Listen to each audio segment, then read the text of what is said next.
আমার চ্যানেলের একটা নতুন ভিডিওতে আপনাদের সকলকে স্বাগত জানাই। আজ আমি চলে এসেছি মধ্য কলকাতার বৃহত্তম গির্জা, যার নাম হলো সেন্ট পলস ক্যাথিড্রাল। এর পাশেই রয়েছে বিড়লা তারামণ্ডল। বিড়লা তারামণ্ডল আমি একটু পরে দেখাচ্ছি। প্রবেশ করার ডান দিকে চার্চের ইতিহাস বর্ণিত করা রয়েছে সুন্দর একটি বোর্ডের মাধ্যমে। তারপর রয়েছে টিকিট কাউন্টার। টিকিটের মূল্য মাথা পিছু 10 টাকা। 10 টাকা দিয়ে টিকিট কেটে আমি প্রবেশ করলাম এই চার্চে। এই চার্চটি খোলা থাকে সকাল 10টা থেকে সন্ধ্যা 6টা পর্যন্ত। এই গির্জাটি কলকাতায় অবস্থিত।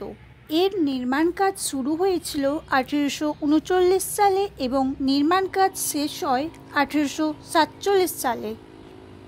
খুব সুন্দর লাগছে ক্যাথিড্রাল চার্চকে।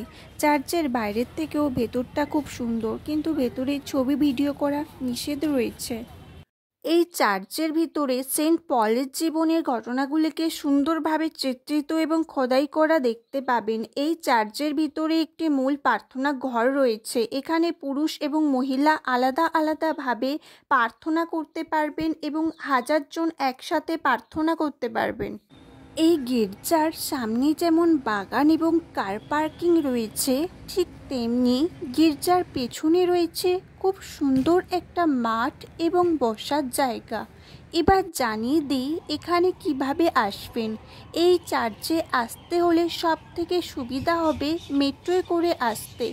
ময়দান বা রবীন্দ্র সদন এই দুটো মেট্রো স্টেশনের যে কোনো একটায় নেমে মাত্র 5 মিনিট হেঁটেই চার্চের সামনে চলে আসতে পারবেন। এছাড়া হাওড়া, শিয়ালদা, সাঁতরাগাছি বা কলকাতার যে কোনো জায়গা থেকেই বাসে করে এখানে আসতে পারবেন। এই চার্চের উচ্চতা প্রায় 61 মিটার এবং সেই সময় এটি তৈরি হতে খরচ হয়েছিল প্রায় 4,35,669 টাকা। এবার আমি চলে এলাম বিড়লা তারামণ্ডলে। বিড়লা তারামণ্ডল বা প্ল্যানেটোরিয়াম হলো একটি থিয়েটার যা প্রাথমিকভাবে সৌরজগৎ এবং রাতের আকাশ সম্পর্কে শিক্ষামূলক অনুষ্ঠান পরিচালনা করে।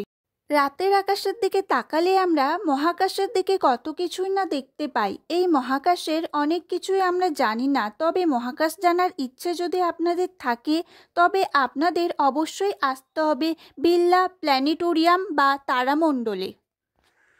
এখানে পৃথিবীর সৃষ্টি, সৌরজগৎ যাবতীয় কিছু দেখানো হয়। টিকিটের দাম মাথা পিছু 140 টাকা। 12টা থেকে শো শুরু হয় আর সন্ধ্যা 6টায় শেষ হয়। এই শোগুলো হয় বাংলা, হিন্দি এবং ইংরেজিতে। এই শোগুলি দিনের বিভিন্ন সময় হয়। আপনাদের যে ভাষা পছন্দ শোয়ের টাইম দেখে সেই সময় টিকিট সংগ্রহ করে নিতে পারেন। একটা শো এর মেয়াদ মোটামুটি 40 থেকে 45 মিনিট পর্যন্ত হয়। এই শোগুলোতে জানতে পারবেন গ্রহ, নক্ষত্র, সৌরজগৎ সম্পর্কে।